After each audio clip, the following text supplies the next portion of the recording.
Just FYI. Okay.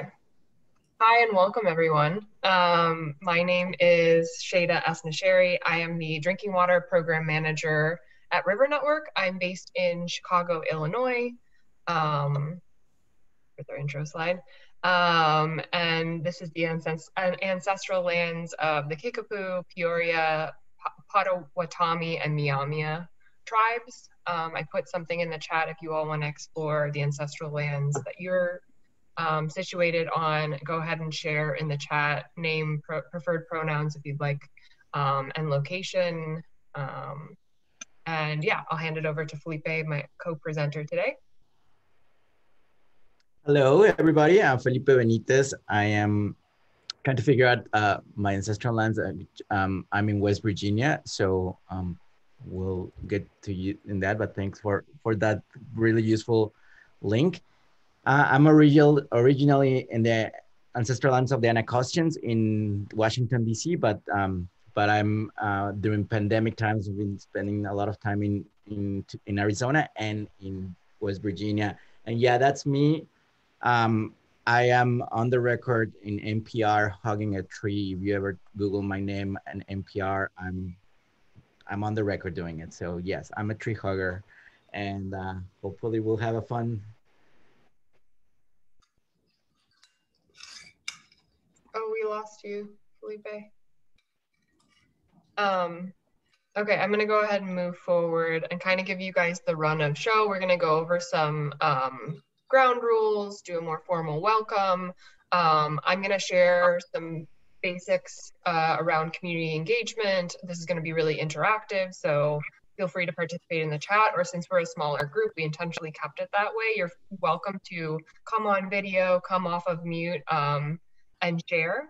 And then we're going to do kind of a deep dive on Felipe's work and the perspective that he brings, and then we'll have some more open conversation and some time to kind of workshop engagement opportunities and projects that you all are working through. Like I said, I hope you guys came ready with questions and ready to talk. We really do want this to be highly interactive. So without further ado, I wanted to start out with some community agreements. So the first is to center and ground yourself. Do what you need to do to feel present and engaged, whether that's turning off email, phones, video. Video is certainly not required. Here we understand lots of people are spending lots of time on Zoom with lots of distractions in the background. So do what you need to do to feel present. Take care of yourself. So if you need to step away to attend to a child, to take a water or bathroom break, do whatever you need. Take space, make space, listen to understand, respond with curiosity, speak up if you normally don't, and challenge yourself to listen if you normally. Good eyes. This is stolen from a colleague, but essentially respecting diversity, our experiences, and assuming positive intent. Look at people with good eyes. Consider your impact on the flip side of that. And finally, seek growth from discomfort. And I'm going to open it up in the chat if anybody wants to add community agreements. I'll keep that open, but go ahead and put suggestions in the chat if you have any additions you'd like to make.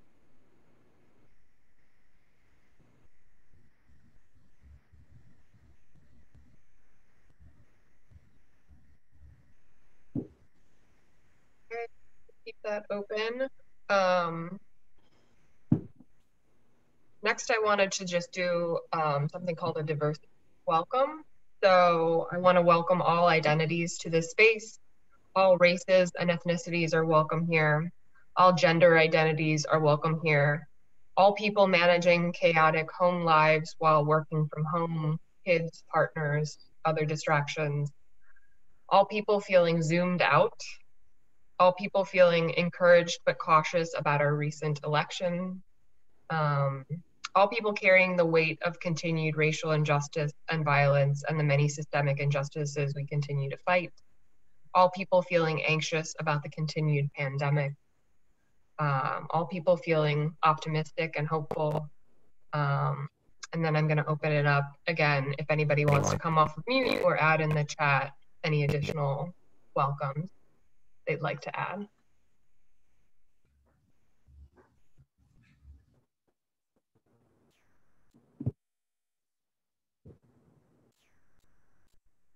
It's a very quiet crowd. I know. I'm feeling very low energy, and I wonder if that's everybody else is feeling it too. I'll add one. Sure. I just wanted to, all people that might have to jump off of this early because I chair our organization's IDEA or DEI committee. So I will have to jump. That's a good excuse. Go to that committee. But, thank you. Makes sense. Yeah. Thank you for sharing.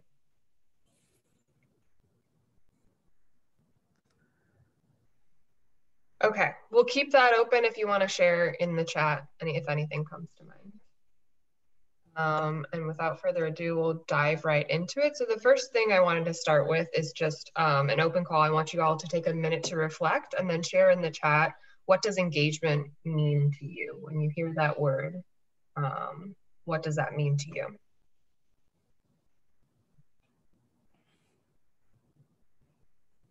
I'm actually going to be updating this slide as these come in.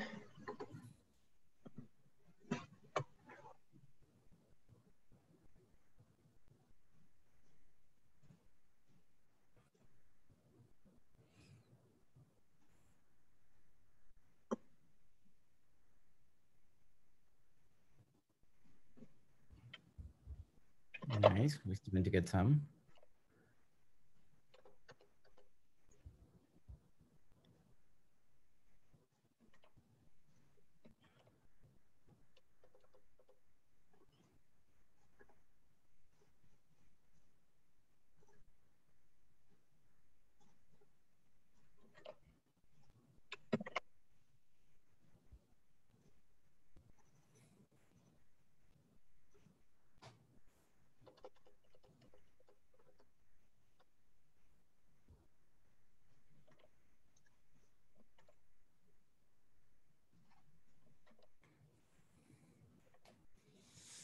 Ooh, I like that one. Engagement is where awareness and action meet.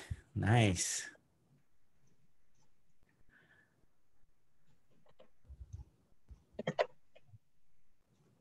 Well, they may be quiet, but they are really active. I like that. I really like it. You know, sometimes chat is where you're at. Yeah. Love it. Are you seeing any, Felipe, that you want some expansion on or you want to call out?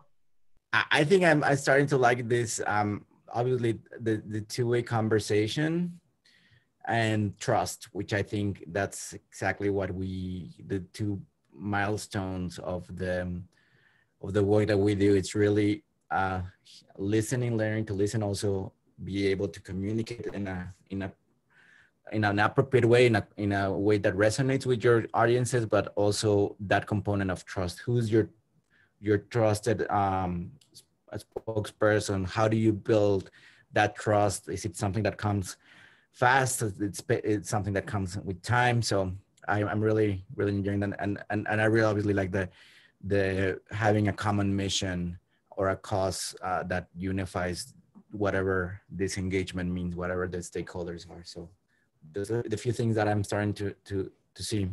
Yeah, no, I agree. And it looks like a lot of people are on the same page here. I would agree. I want to re-emphasize the two-way relationship piece, and I like this language of giving and receiving, because at the end of the day, being honest about the fact that engagement often involves an exchange of resources, whatever that might be, whether that's information, money, or physical resources. I think being really honest and upfront and transparent about that is important, and that this relationship needs to be built on trust, I think is absolutely essential. And I agree. I really love this where awareness and action meet. So thank you all for sharing. Does anyone want to come off of mute and add anything, add any reflections of what they're seeing on the screen?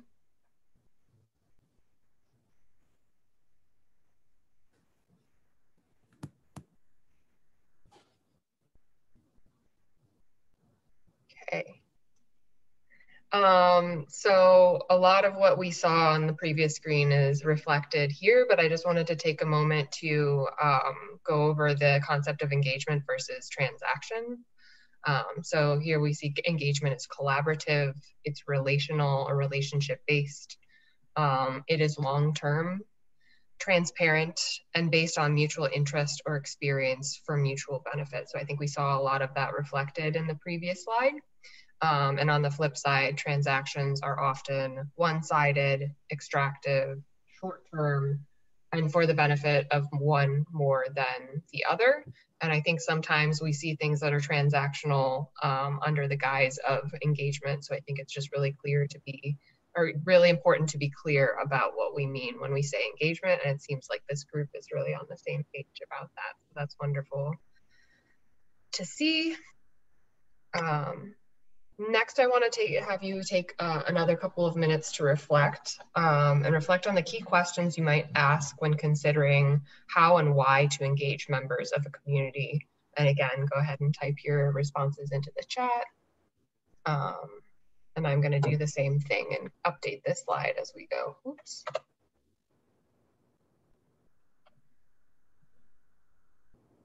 Maybe.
So I want to call out what I'm seeing in the chat is like some ideas that you all are thinking about, but I'm thinking specifically like what are some questions to ask? I mean, I'm a big fan of like one model of understanding a problem, which is continually asking the question, why?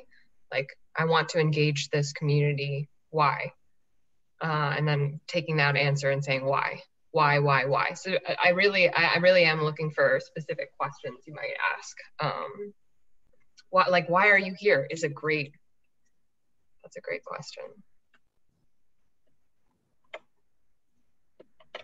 I'm seeing there might be some confusion in the way this was laid out too, so no worries.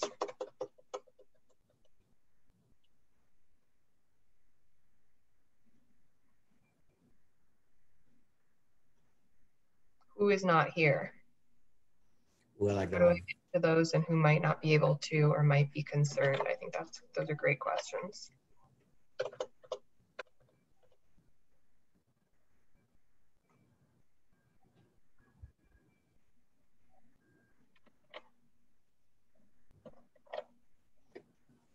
And I want to ask Emily, who just put in the chat, what barriers or challenges are you facing? I just want to ask, are you talking about you yourself or your organization or the community? Like what assumptions about what the community, barriers or challenges the community is facing?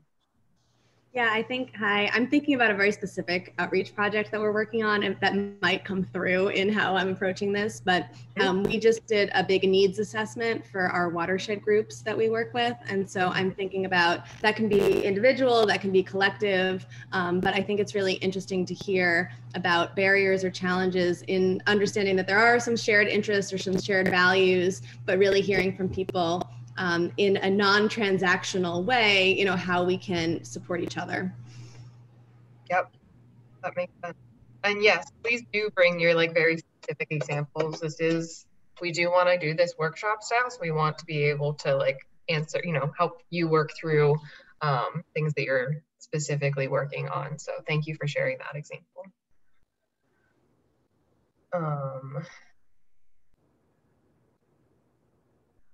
I'm just reading Brenda's comment here. When we were doing community engagement for our river plan, people came worried, and so we immediately asked them what those worries were so that the question was out front, because they would come anxious and we need to work out that trust issue early on.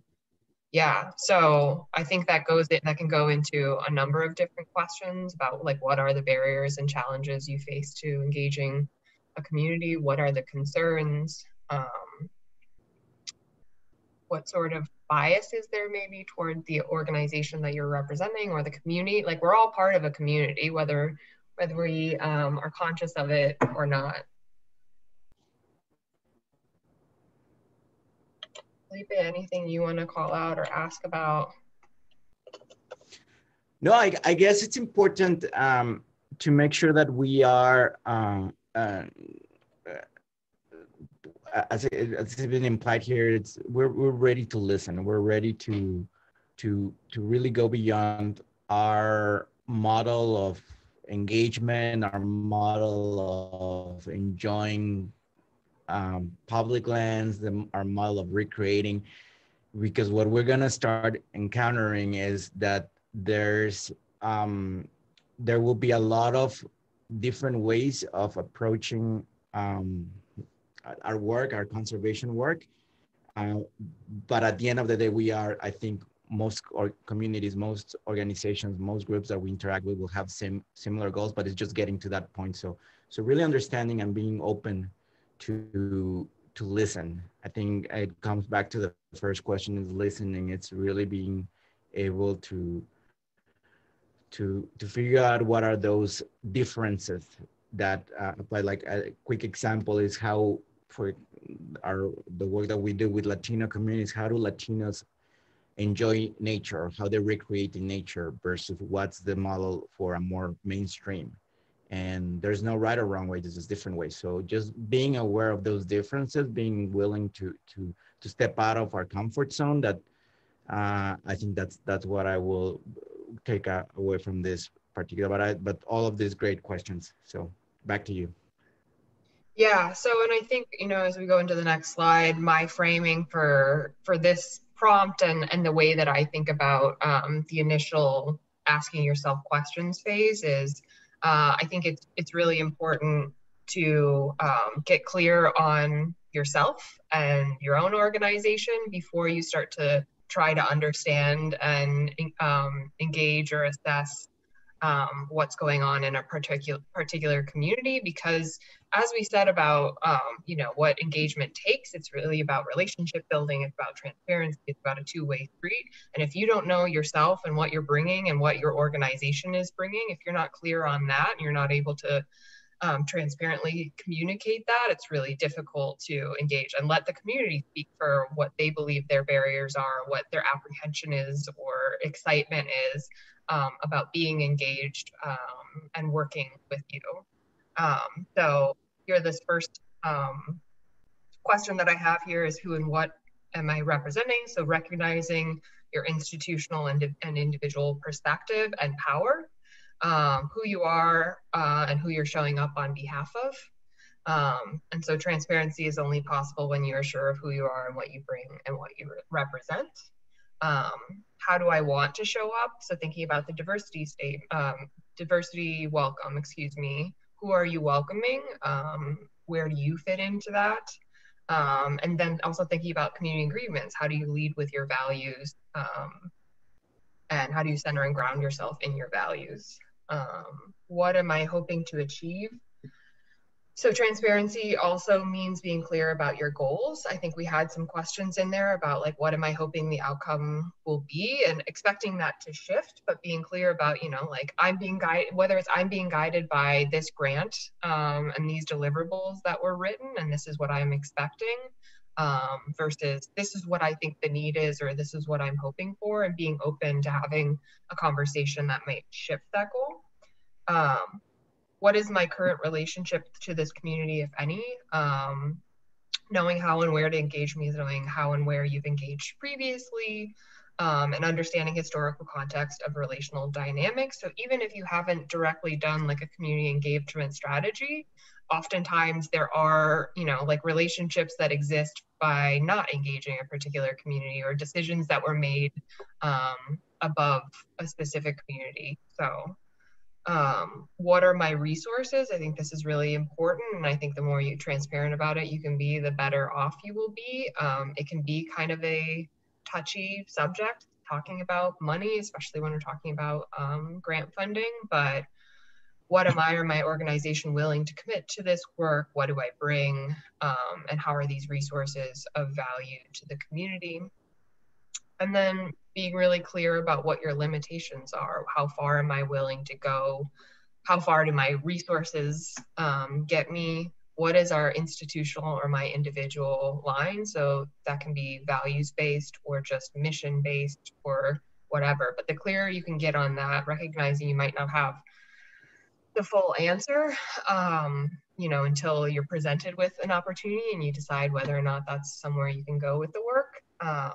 But trying to do like a really good assessment of yourself and your organization and how and why you're showing up, essentially.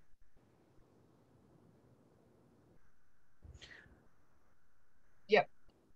No, go ahead. I'll wait for this one because okay. No, go for it. Go for it. Okay. So I just wanted to go over a few things about choosing where and how to engage. So I think it's important to identify conveners and convenings. So who is organizing? Who are they organizing and where? So recognizing that just because a community is new to you doesn't mean that there's not already engagement and organizing happening there. And I think this can go for both, like, you know, I think we often think about, oh, what is the community organization or the community leader that I need to engage with? But what are other organizations of similar size that have engaged with this community? And maybe there's some overlap in mission there. Like I think about in the conservation space, a lot of more folks working with public health and maybe housing. I work on drinking water. So there's a lot of overlap there, and thinking about, you know, where are the relationships that I can build with maybe more peer groups that have already done some of this work, and a way to like come in with an already trusted relationship. Be realistic about your capacity. I know that community engagement is usually a very small piece of a larger project, and we don't always have either the staff time or the funding we wish we did to do this kind of work. So I think with limited capacity, it's important to start small and be intentional about your relationship building. You don't want to overpromise and under-deliver. Recognize that communities are not monoliths. So I think oftentimes when we say community, we end up meaning communities of color, or, you know, like I said, we're all part of a community, even if we don't identify that way. So being clear on what you mean by community, and recognizing because you built a relationship with one person who works with members of the Latinx community doesn't mean that they represent the Latinx community on the whole. I think there's a lot to be taken from the exit polls from our recent election that speak to this directly. And then lastly, be prepared for rejection. Recognize your power and privilege, and that not all communities will be open to engaging with you at first. This doesn't mean give up. It doesn't mean, it's not going to happen, but just recognize that, like I said, this is long-term work, and it is relational, and trust is foundational to it. And sometimes that takes time to build. Sometimes that doesn't happen immediately. So Felipe, I don't know if you have anything to add there. Yeah, I think I will sum it up with really make sure that you understand the community that you're trying to engage beforehand. Obviously, just expanding on then Latino communities are not monoliths. It's, I mean, it is very different, although there's I will talk about it in the presentation, but there's within our communities, there's common grounds in which you can leverage, but there's also very specific differences that you need to be aware of. And this is especially during COVID times, building those relationships, it's a matter of patience. This is, I can pretty much guarantee you that a lot of the organizations, a lot of these communities that you will be interacting have probably been already approached, and they probably have some good or probably bad experiences on this type of transactional situation. So there's a definite, I mean, there's especially community leaders, they tend to be very protective of their communities, because having access to families, and they'll guard that in a very, so they will test you. They will see how far you're going to be, how open, how meaningful your engagement is it transactional. So it is an exercise of patience, but once you go through that and finding those common elements, like you may not have a Latino organization working on environmental issues, but I'm sure you have organizations serving immigrant communities or economic justice, and those are always opportunities to find that common ground at the end of the day. And we will be releasing some polling, and we'll be sealing some polling in the next few days, that even above immigration, even above economic stability, clean air, clean water, a good environment ranks on one of the highest priorities for Latino communities around the country. And I would say that for communities of color. So there's great areas of opportunity, but we need to be patient. And by the way, if anybody has any reactions like, oh my God, that's not make no sense, or like, please, by all means, this is not meant to be a dialogue, and just speak up. And if something doesn't, or we're being too theoretical, let us know. We'll get to whatever. Yeah, definitely. The floor is always open. We're welcome. Yeah, happy to take questions in the midst of this. Also, Felipe, you're kind of in it. Your audio is kind of in and out. I don't know if turning off the video. My connection is a little bit off. So let me do a quick, let me try to log out and log back in. Okay. It's been a little bit iffy. So give me 1 second. I'll be right back. Okay. Sounds good.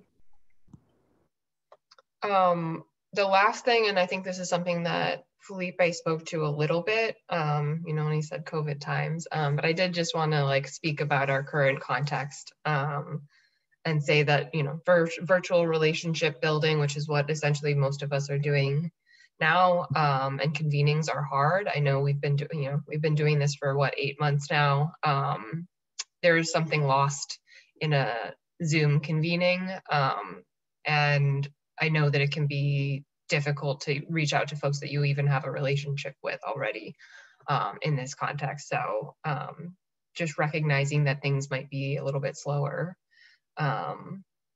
take a little bit more time. And that living through this pandemic, climate disasters, racial injustice is hard. Like just continuing to do the work that we're doing in the midst of so much personal loss and grief and frustration can be incredibly difficult for both the communities that we're working with and us as individuals. So the pace of this and all work may be smaller and slower than your expectations. The opportunities to engage may be fewer due to competing priorities. Again, like I said, with a pandemic, with climate disasters, with the election that we just came off of that was taking up a lot of time and energy. Our priorities in terms of our work may not be the priorities of those that we are trying to engage with. But I think there is still opportunity there to find overlap and maybe just even more need, more of a push to take that approach and find like where is the intersection of our issues and priorities. But at the end of the day, I'd say that relationships matter now more than ever. So the work we're doing is still incredibly important, even though, sorry, my cat is climbing on my keyboard. Even though it might look different, it might feel different, it might feel like you're not getting anything done or you're not reaching anyone. This work must go on, and it is still going on. It just looks a little bit different. Next, we're going to move into Felipe's presentation whenever he's able to hop back online. I think he's here. There he is. I'm back. Hello. Perfect timing. All righty. Great. Well, thank you. And so let me talk to you a little bit about Corazón Latino. Corazón Latino, we're a nonprofit organization. We're national. We were born 3 years ago, but our work has been, my work particularly has been going for at least 15 years in really bringing those, that intersectionality between Latino communities, environment, and immigration. So that's my background, and that's how we try to do. We take a lot of our model of engagement from the organizing world, from how do you bring communities together, how do you create meaningful experiences. And what we do is we create opportunities for engagement, whether it's digital, whether it's in person, or through other means. We do it in a way that it's both culturally relevant and linguistically appropriate. So culturally relevant, it's we come from the premise that translations are not enough. We can always have a good, we know that Google Translate, and there's always opportunities to do this, or maybe we may have somebody on staff that speaks Spanish, or we can send it to a translator. It's really about transcreating. We'll talk a little about that. And again, what are those elements? What are the right conduits that will resonate with your target audience? So we are very blessed that we have worked in, I think now 14 states, starting in the DC, Maryland area. We have a program in Puerto Rico, Arizona. We have, I'm starting something here in West Virginia, which will be fun. And we have a model that is replicable, that it's adaptable to different communities, and that has, and even in times of COVID, we've been able to test and to get things going. And again, our mission at the end of the day, it's to reconnect Latino communities and communities of color with nature. And I'm use the word reconnect because there's a natural, cultural, educational connection already. It's part of our heritage. It's part of our DNA. Sometimes we just forget about it. So we just make it happen. Next slide, please. So it's always a big debate about whether we use Latinx, Latino, Hispanic, and we have our own personal preferences, but it all depends. So we want to give a basic understanding and which are the different ones. The one on the left, Latino, Hispanic, are used more on a mainstream, where basically Latino, it's a preferred term. Hispanic, it's more from a government perspective. So one way or the other, it's good. So basically, definition comes from a Latin American country, including Puerto Rico, South Central, and even Spain, which is interesting. Latinx, it's a term that mostly in the progressive and young generations have been adopting, which basically it's a gender neutral term, non-binary. Sometimes we have heard the Latine or even with the at word. And which one's best? Which one's correct? There's a lot of debate going on. What I would recommend is depends on your target audience. So it is, take that in consideration. We'll give you some recommendations. What I would recommend is always be consistent. If you're choosing Latino, Hispanic, or Latinx, just be consistent in the way you use it. Next slide, please. So let's talk first a little bit about the diversity within the Latino community and the diversity within Spanish. So let's, I want to do a quick poll. So yes,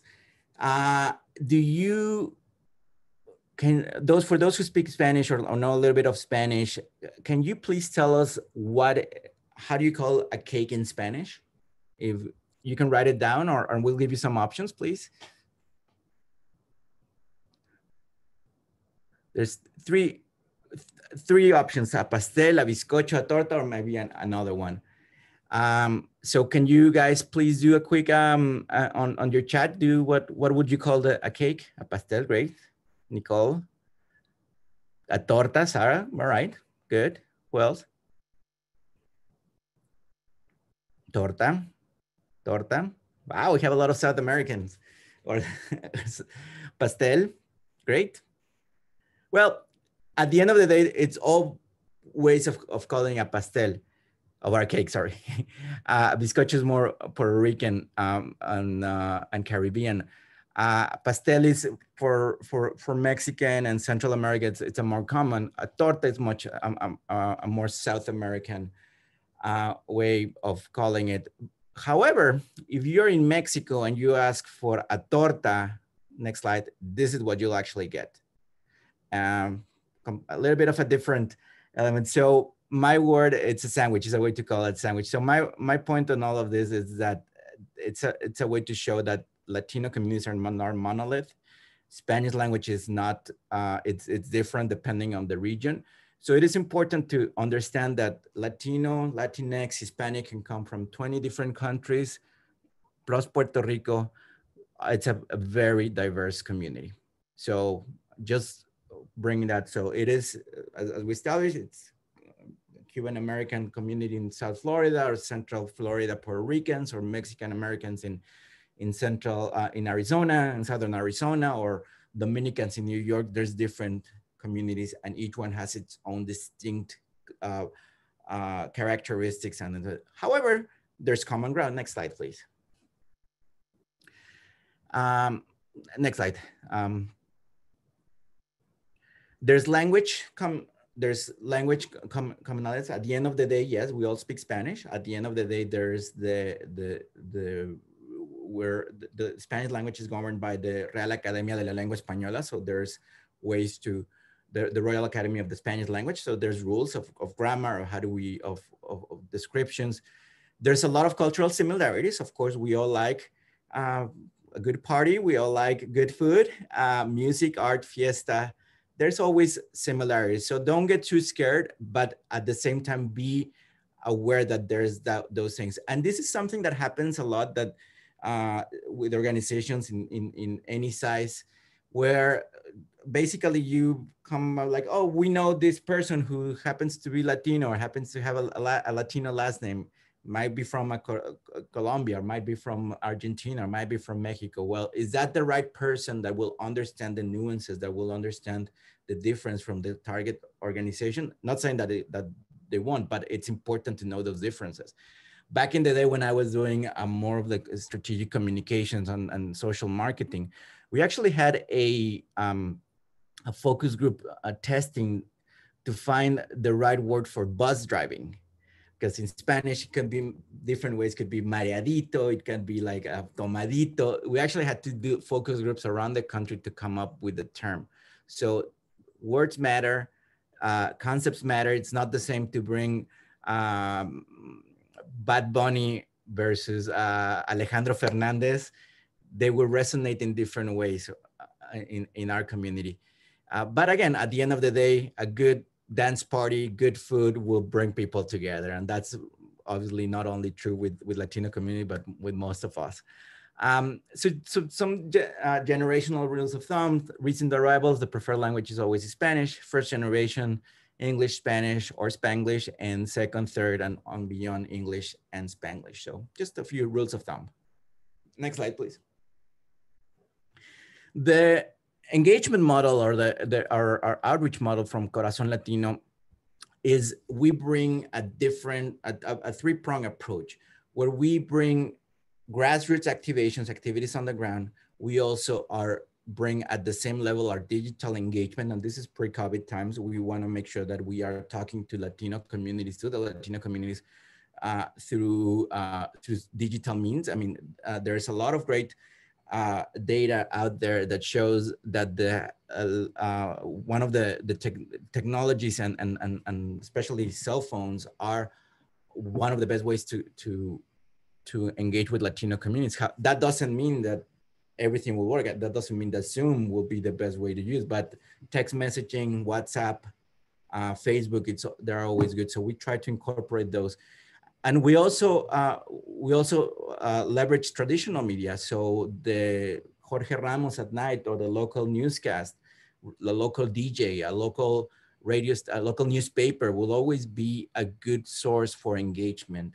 They are, in our experience, Latino media, because they're small, because they're usually owned by a family or by an individual. They're very open to do work on conservation and environmental issues. So it's a great strategy. So when you bring all those elements together, you create what we call a surround sound around the Latino community or Hispanic community. And that's how we get across. So it's as important to be able to put out word advertisement in social media, as important as doing at the local Latino food store, as important as trying to find spaces in traditional media.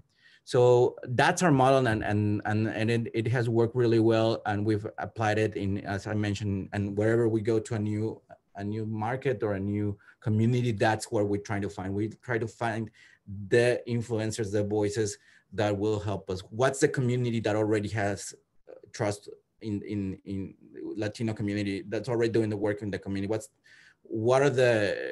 How do we make sure that we are targeting, that we're using digital means to incorporate, to communicate, and what is the local media?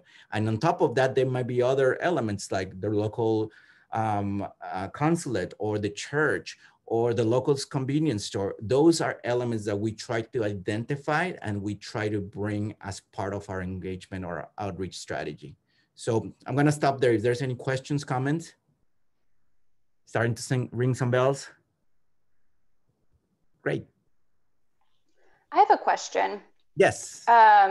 So you mentioned, working with maybe a local food store, and we've tried that approach. And every time we've tried to reach out to grocery stores, even ones that we think are kind of more local, there's always pushback that it has to go through some corporate level that's not there in the community. And oftentimes that's where we get roadblocked. I was wondering if you have any experience with that and how you get around that. Well, the most and easy, that's a great question, by the way. The first and most easy is the bulletin boards. You can always there's always a good opportunity to put information. There's always that, and you cannot bypass that. And what I'm checking to grocery stores or convenience stores, we're talking more of the mom pop, which unfortunately they're with the Walmarts and the Whole Foods of the world, they're kind of shrinking, but it can be a local taqueria, or it could be a local fruits or whatever. There's always, Latino community tend to gravitate always towards a local convenience or store that will do that. And that serves also as a hub for the community. So again, the bulletin boards, like you can, if you want to engage or have interviews or conversations with community members, that's usually the best way. In other cases, there's community establishments like a local library. A local library, it's always a good way because there's always information about immigration, about school, and it's a place where that communities trust. So I don't know if that answers your question, but yes, there's always a good convenient. There's always the opportunity to do it through large chains, but I'm talking more of the local mom and pop shop, which again, tending to disappear, unfortunately, but they still exist, and those are usually the good places. There's always a good taqueria. There's always a good Mexican restaurant that will help you, and it's just a matter of establishing those relationships, and they will always be community leaders too. The local owner of a restaurant be a person that people trust, not only because of the food, but sometimes those, especially now in COVID times, we've seen the restaurants and that, like, rather than letting their food or products go bad, they will give them away. So find those establishments, find those places that have. Does that answer your question? Yes, it does. Yeah, that gave me some good ideas. Thank you. I wanted to add a couple of things, and like you mentioning the bulletin board, Felipe, and I know we've had conversations, and I think, you know, when you talk about your transcreation process, that like even the look of your flyer, it communicates something. So not only the language, but also like colors that you use or photos that you use. I don't know if to look like it's coming from your own community, but I think that matters. And then the other thing I wanted to flag too, that I think is often an overlooked and underutilized resource in terms of reaching communities, and particularly communities of color, is local radio stations. Yeah. I know that these play a big role in non-English speaking, as well as just communities of color in a different way, and like local newsletters that you get for free. I think that these are things that are used in different communities in different ways than we're often used to. And so building relationships there, I think, is another way of reaching communities where they're at. Yes, there is, especially with media, there's always appetite for this type of topic. So you will, it's not hard if you're persistent and you have a good message, that they will give you the space. Another, obviously, faith-based establishments, churches are always a great place to do that. And yes, I will talk a little bit about transcreation and making sure that what you present out there, it's appropriate, that it resonates, and that it engages. So next slide, please.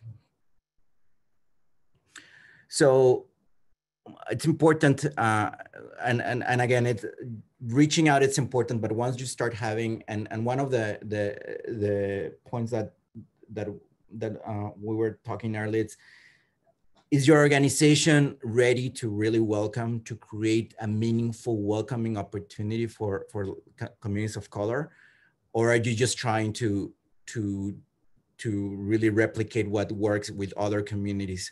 So an example, a lot of the flaws that we see often on reaching Latinos, it's, for example, organizing events on a Saturday morning at 8 a.m.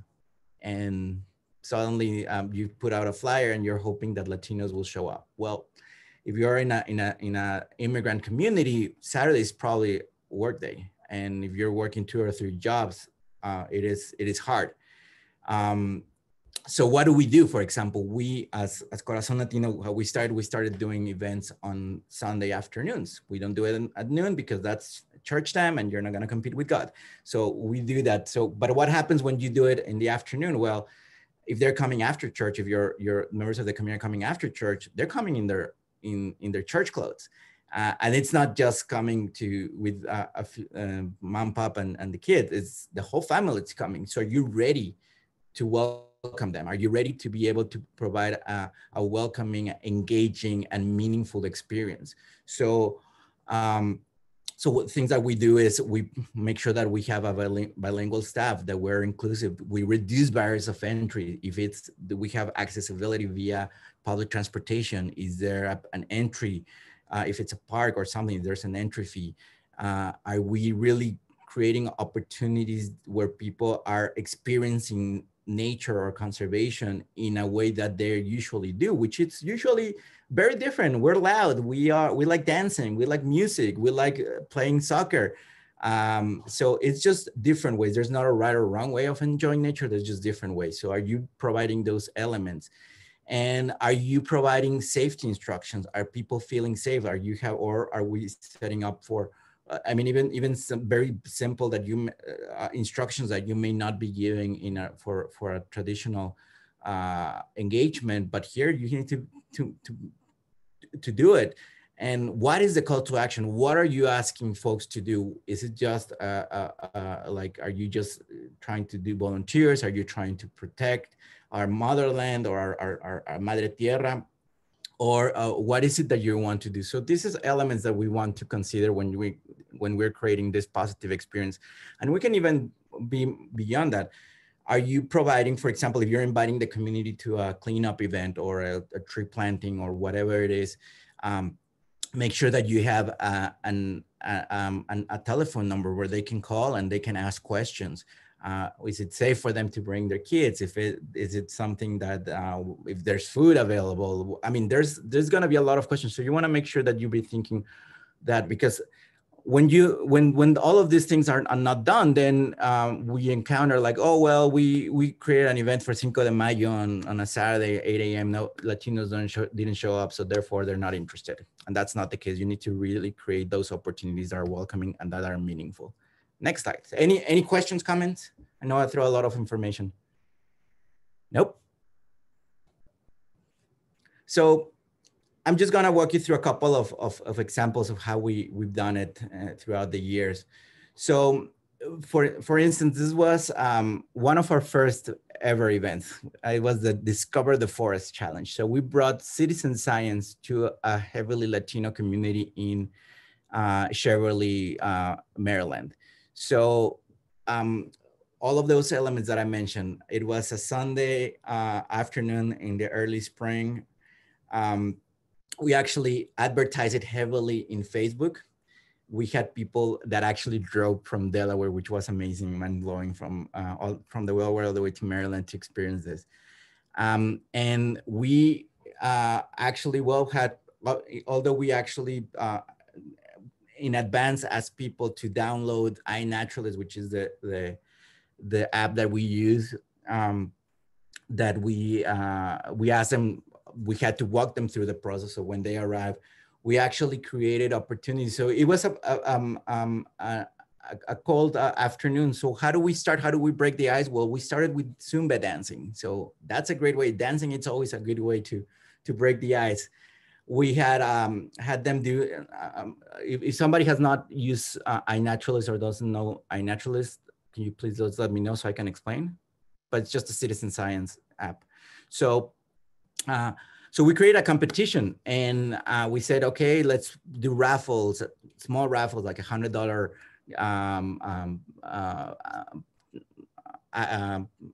pad or iPad or however you could, tablet.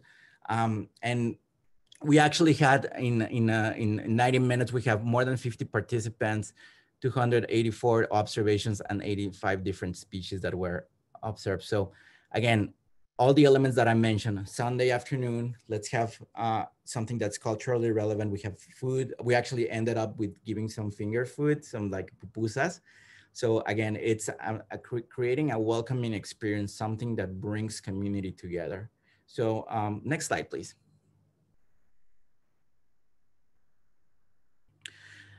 With the same success, we started to create a different approach, and we started to bring more of the kids into other different activities. So the second part of this event, which happened a few months later, we actually utilized even more sophisticated, quote unquote, apps. So I don't know if you guys are familiar with iTree. Basically, it's a tool developed by the Forest Service and other partners to really measure the benefits of trees. So it gives you anywhere from the carbon sequestration, water retention, even down to economic value of a tree, which it helps to certain communities to say like, hey, this tree provides this amount of shade, and in your property adds value. So that's, I mean, it's a way to show that it's not only a good element.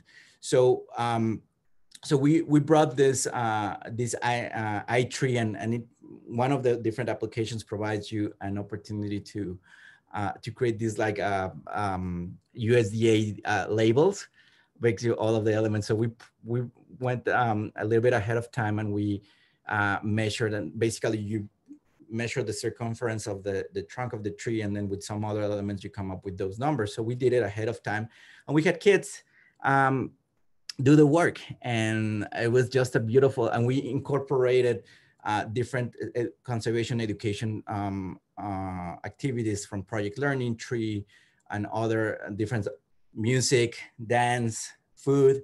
And suddenly you had, not only we increased the number of participants, we brought more partners, And then we created again an atmosphere that was relevant, that was welcoming, and that actually inspired not only the kids, but inspired the adults. And we actually had a call to action, like we need to be more mindful of the health of our trees. And at the end of the day, we actually did a tree planting to signify different elements, because we actually, this was in Kenilworth Gardens in Washington, D.C., where there's a, the emerald ash border has decimated the tree population there, and we actually had some scientists from Forest Service explain us, and then at the end of the day, we planted a tree as signifying. We also brought woodsy owl on that occasion, so woodsy owl is always a good element, a good participant.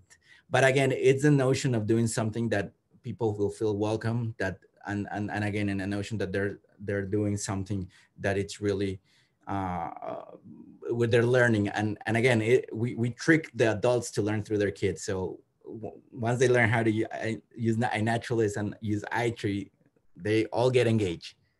Next slide, please. Any questions, comments on this? So here's our tree planting, by the way. So we had woodsy, and an interesting element here, we had a park ranger from the National Park Service join us and be part of the celebration, because again, it's bringing those barriers, it's bringing that distrust, especially that obviously in these past few months, it has been exacerbated, but it's important to create those bridges and those elements to have more trust in uniform. But anyhow, this was a little bit of what we did for that. Next slide, please. So we talked a little bit, or we talked a lot about transcreation, and that's another element. And the most evident part of doing this is through transcreation of documents. So, and this is as opposed to just plain translation. And this is a key element, but it also goes into programs. It also goes into other activities. So don't expect that something that it's working for a community, if you just translate it, if you just like make it in Spanish or make it on Cinco de Mayo, it will automatically work for Latino communities. There's a process that needs to go through. Same thing with a document. The document, yes, if you have a professional translator or you send it to a professional translation service, that's great. That's a great start. Don't do Google Translate, please don't. That's a first, like, although it's very good, it's not good. And if you ever have a question, that's about it, search for Google the lyrics, the segment from Jimmy Fallon, and you'll have a lot of fun on seeing how things can go pretty fast, pretty wrong. So, and also another thing that we've seen with big, smaller organizations, like, Felipe is Latino, he can do the translation from us. Not, I mean, unless that person is a professional translator, has professional training and doing this, don't rely on that, because if you put out something that it's grammatically incorrect or that conveys the wrong message, it could backfire you. So it is a process that we went. So how do we do this? And this is how we got started working with the River Network, and the water guide, which was a big project. We are very proud of it, and took a long time to do, by the way. But the process that we follow, it's 5 steps where if we get a document, we do an initial review. We look for what's the level of readership, like it's designed for a college degree audience, or is it or a 6th degree or a 6th grade degree, or whatever it is. We often like to recommend changes based on that and based on your target audience. In some cases, it could be as changes as common as, for example, something that we always end up changing is when you talk, for example, for citizens or Americans, which when you translate could be misinterpreted or could be exclusion, but it could create exclusions without really noticing. So we're very careful on the word selection, what it's going to resonate, what are the things. After that, we go through the word by word translation. Then yes, we bring the translator who actually does that process. Then after we go to a linguistic and grammatical and context revision to make sure that we're saying, what we're supposed to be saying. Sometimes it happens that if you have a translator that comes from Argentina, we'll have different terms for like pastel and bizcocho. And if you're advertising a bizcocho or a pastel and you're meaning to do a torta, you can get in trouble. So making sure that we eliminate those changes, that what's written is properly. And then the last step, once we have the content ready, then we go through the design. What are the colors that we're using? Is the picture of our event is just depicts the community that you're trying to communicate with that. And then we go and then we do that last step. So it is not just a straight translation. Again, it goes through different, and it's it's resource intense, and it actually, but to get it right, and that's what we want to say. So next slide, please. Any questions in this process? Make sense? Doesn't make sense? This is some work that we do for the Forest Service and the Ad Council. It's called Descubre el Bosque. But next slide, I want to show how the process looks like. Culturally relevant content. Next, I'll go back to this, but I want to show this is a good, can you go to the next slide? Just, I want to see if we have no. So, oops.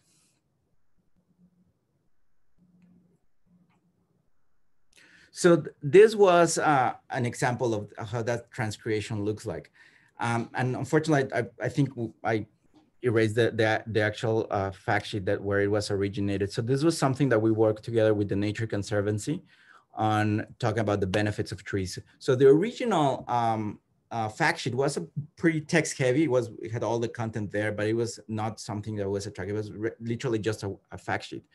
So when we go through the process that I mentioned, we actually created a much more user-friendly, a much more culturally relevant.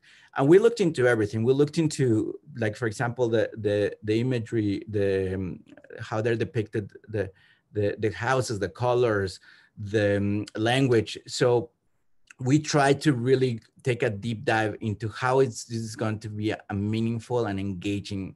And they liked it so much that we actually did. We also applied it to the English language.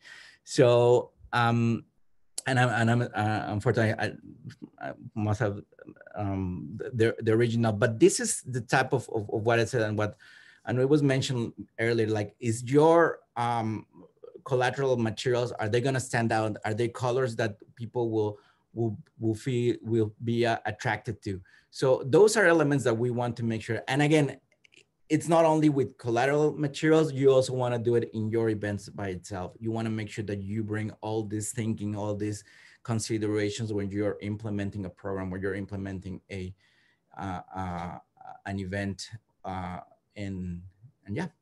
So next slide, please. Yes. Again, just reiterating the importance of partnership, that we need to be respectful, we need to be communicative, we need to collaborate, and we need to be patient. That's no matter what, where we are or what kind of organizations we're trying to engage, those are elements that are super important. So I'm gonna stop there, and I'm gonna see if we have any comments, questions. Now we're getting better at this. We have 30 minutes. Usually we're rushing to the last slides. So I don't know if there's any questions, comments. I have a question. Yes. So I work for the city of Houston, and do a lot of community engagement for our water utility. And we are one of the most, if not the most, ethnically diverse city in America. Yes. And so, we have represented not just within the Latin community, but across the board, all of these different cultures that we are trying to engage with. And I very much try to preach this strategy of like, hey, let's pick, the communities that are really suffering the most from these issues and really focus on them. But also, I work for the city. There's certain metrics that have to be met, which include, blanketing the city with a lot of this collateral. And so I do hit a lot of that well, we translated it into Spanish and now we're putting it up everywhere. And, you know, to an extent, we just don't have the budget to customize this for each individual Hispanic community or Latin American community within our city. So how do you kind of balance this, which is kind of our dream, what I'd like to see us doing, with these limitations that we have in place, both with capacity for time and money? Well, at the end of the day, you do have a predominantly Mexican origin community there. So although, I mean, I'm making an overgeneralization, but there's certain traits that you can tap into. And I mean, it's what we try to do, this differentiation is like, okay, don't try to use what you're doing in Houston, don't try to do it in Puerto Rico. It's right. Spanish, it will work, but it's not gonna resonate the same way. So just look into what's your predominant, the predominant community, or where's the countries of origin, and you'll get it right. I mean, it is a matter of like understanding. Again, we reiterate this because we see it a lot, that, oh yeah, because we have somebody who's from Puerto Rico, and then therefore that person is expected to be able to communicate properly with Mexico, which it will happen. I mean, it can happen, but you just need to be very mindful of who are you talking to. So a rule of thumb, it's look who your target audience, what's the predominant country of origin, and talk to the community and see what works. If you're using music, if you're using colors, if you're using cultural references, even something as simple as Dia de Muertos. Dia de Muertos, it's very interesting because most people call it Dia de los Muertos with the article, and that's not how you do it in Mexico. It's actually Day of Dead versus Day of Dead, which is just a very simple difference, but it matters. And the way it is celebrated in Mexico versus in South America, it's different. So you just need to figure out those differences, figure out what are, and be conscious of them and make those decisions. It doesn't need to be it's not gonna need to resonate with all the 20 something countries of origin, but make sure that it resonates with the majority of your folks. At the end of the day, we're talking that in most United States, it's 70% Mexican. So that's a good rule of thumb, unless you're doing some really micro work or micro targeting, as I mentioned, in Puerto Ricans in Central Florida or Cuban Americans in South Florida, then yeah, you need to reconsider. One of the big mistakes, and even in political campaigns, that we think that, oh, it's in Spanish, so people will just understand it, and it will resonate. No, have it in Spanish is a first step, but making sure that it resonates culturally, that's really the challenge. Yeah, and I would just add on to that like the relational piece is really essential there. So I think we're all working under a circumstance in which we're limited in the capacity that we have. We have specific, parameters around the deliverables that we have. And so in thinking through this, like, yes, there's like resource development and distribution and ensuring that those are culturally relevant and resonant. But I think this is an opportunity maybe to utilize the relationships that you have within the community. And maybe it doesn't look like actually like pamphlets or whatever, but having kind of those champions within the community that can communicate out in the appropriate manner or do the kind of like translation process. And I remember, I don't think it was Houston, I actually think it was the San Antonio Water Department talking about their rethinking of engagement in general, and instead of hosting their own events that nobody showed up to, showing up to community events, and like really trying to enmesh themselves within the community to talk about what they were doing. And I know that brings up other issues of capacity in terms of just having bodies to show up to meetings, and oftentimes these are evenings, weekends, that sort of thing. But again, like I think the relational piece can really play a role there when you don't have the capacity to develop the actual like physical resources that you want to get the information out. And I'm sure you're aware of that, but that's what I think of too. Yes. Can I ask I'm an embarrassed, stupid question? No stupid questions. So, we're when you are using social media messaging, should you use Spanish, Spanglish, English? Is there, you know, because you could go, I mean, I know my social media person probably knows this. I just don't, and I'd like to be smarter. That's a great question. Depends who you want to engage. If it's, if you're in New Mexico, probably be better to do it in English. If you are in Southern Arizona, it's probably better to do it in Spanish. So I mean, it's always a tension because especially social media managers, when they're trying to communicate with other communities, they don't want to open a door that they're not ready to do, because once you start putting out, there's going to be engagement and people may try to respond or ask questions or whatever. So just be mindful of your capacity, be mindful of who you're talking to. But what more than selecting the language, because that can always be, you can always figure out ways, it's really be culturally relevant. Make sure that you're talking, if you're talking about holidays, talk about posadas or about novenas. If you're talking Dia de Muertos, not in a way that it looks fake, but try to really bring those elements of authenticity. So yeah, it depends on who you're trying, but there's not right or wrong. It's just knowing who your target audience. What you can do is, like, for example, Spanish dominant members of the public will probably be in Facebook. First, second generation English dominant would probably be in Instagram, and so on in Twitter. So just be aware of who you're talking to, how you're doing. Test. For me, it's always about testing. We do that a lot in our work. It's like, okay, this message will resonate. What if we add this graphic versus this other graphic? What if we call Dia de Muertos versus Dia de los Muertos? I mean, it is an ongoing learning curve. So what I would recommend is test and again, understand who you want to ultimately reach. But it's a great question, by the way. I also will say, just like this is bringing up for me, I used to live and work in Minnesota where there's a large Hmong population, and the Hmong written language is like a very recent invention, and too, so like things that are written, someone who might, you know, be fluent in a language speaking may still not like be able to read something that's written in like formal Spanish or in the Hmong language, because it didn't exist when they were born, or they were never taught it. So I think there's something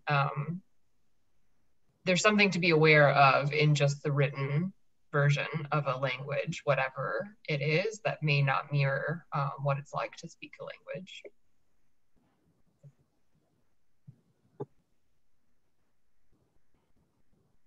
Any other questions or things people want to think through together, things you're thinking about?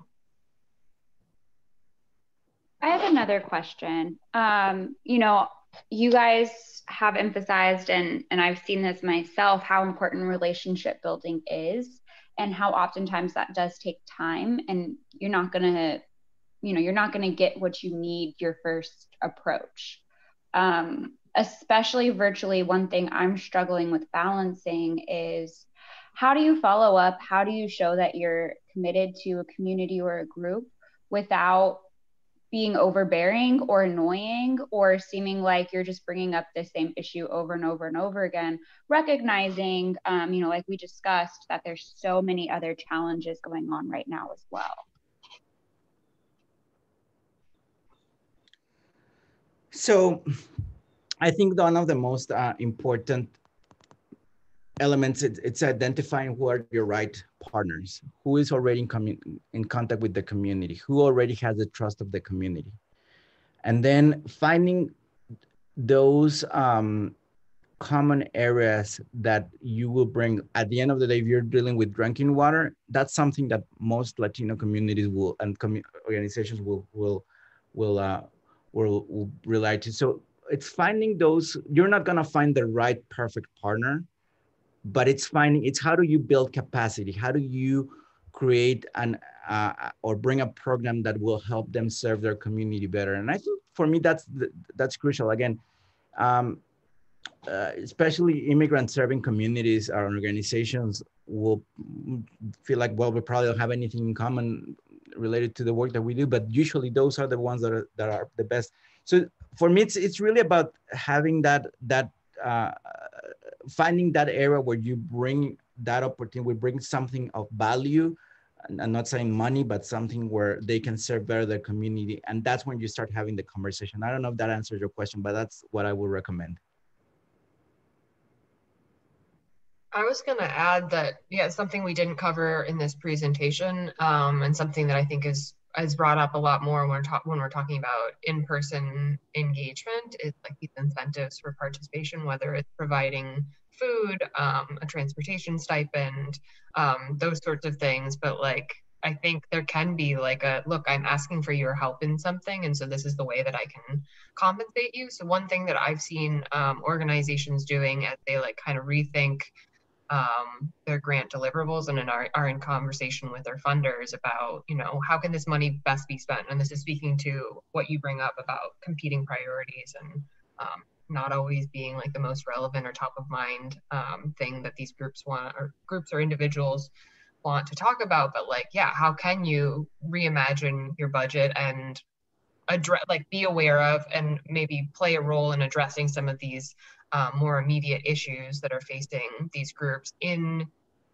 an effort to build a relationship. Like, I'm not saying buying relationships, but you know, like, money makes the world go round, and the more honest we can be about that, and that there is a imbalance of money and power, I think it's one way of building relationship.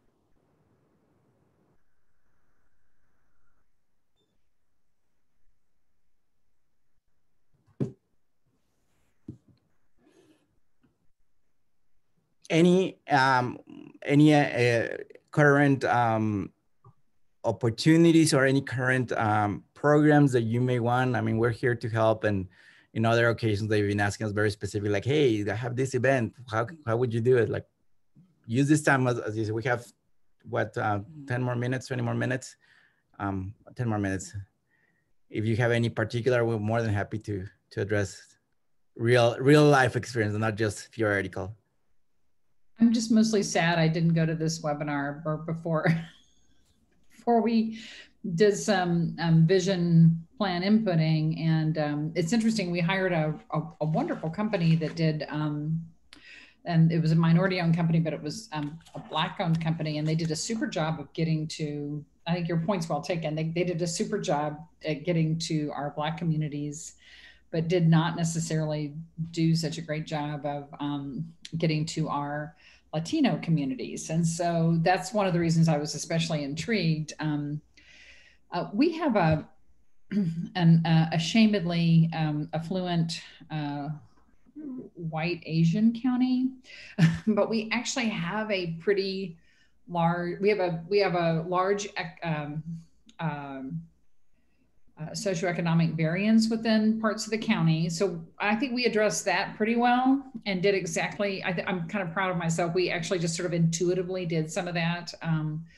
We went, there's a very inclusive kind of community that's been around for a really long time, that sits on the river when we were doing river studies. So we brought pizza. If I brought beer, and I mean this with all sincerity, because I love beer, but if I brought beer, I probably would have got an even bigger audience. But we brought pizza, and we sat around and ate pizza together and talked, and they had huge concerns. And in fact, the third time I went back, a woman said, you know, I just don't trust you. And I'm like, but I keep coming back. I wasn't trying to, you know, I mean, just keep, I mean, because, you know, it was hard work. But it worked out in the end.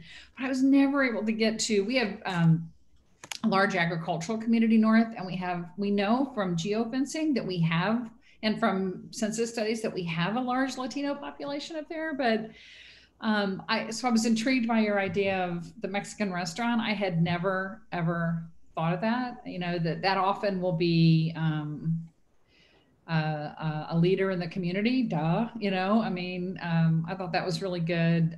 We can do some Facebook targeting, but, and then obviously church is hugely important, but finding out, yeah, and I've learned a lot today. That's really what I'm just sad that I didn't. It's always good time to do this. Another element that I wanted to mention is that don't expect those communities to be following the same patterns as your traditional or your mainstream.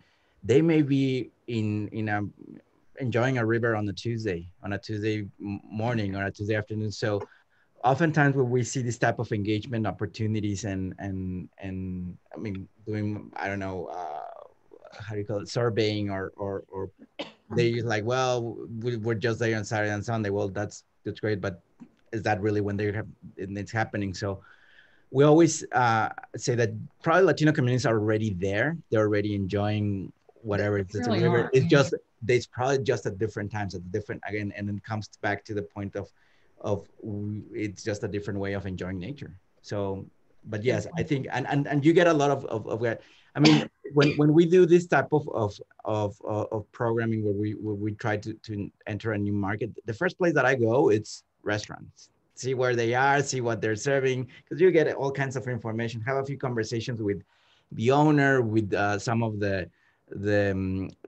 people eating there, and you get a lot more. So yes, that's what I would recommend. Just go there. That's the great place to congregate. People are happy, people are eating, and you'll get a lot of information.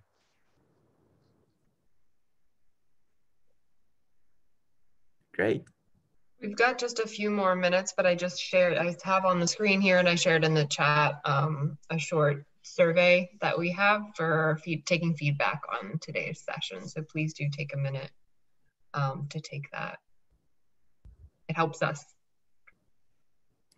Absolutely, and you guys have our contact info. If there's any questions, any comments, we'll be happy. And obviously COVID has changed the way we do our work. We're now doing a lot more on online engagement. We, for example, focus a lot on Facebook and online work.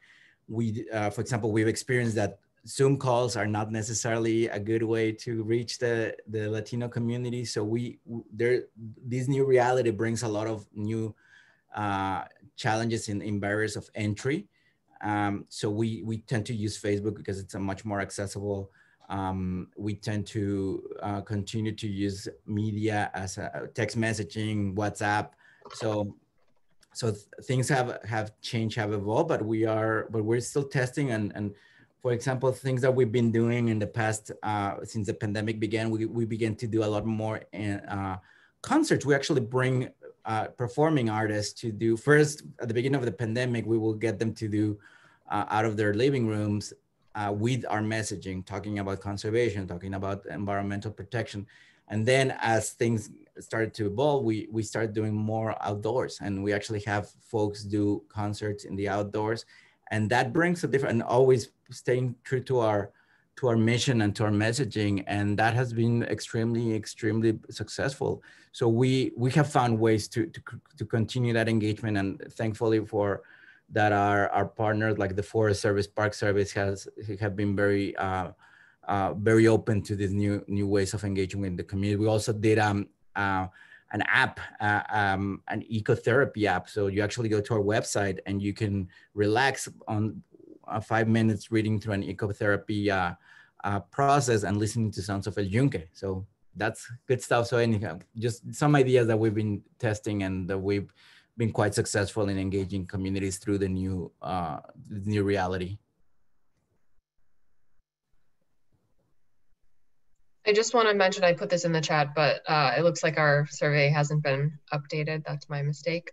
So I will be following up. Like I said, we're recording this session, so you will receive a copy of the recording. It will also be on our YouTube channel. I will share the slides, including the questions and comments that came in on the chat, following up with our contact information, and then the updated survey link. So lots coming your way after this. Sounds great. Cool. Well, we got just a couple minutes left, so I just want to say thank you for joining. I hope this was a helpful conversation for you all. I hope, yeah, you're not feeling too zoomed out, and yeah, looking forward to continuing to talk to many of you. Thanks for joining. Gracias. Thank you. Bye.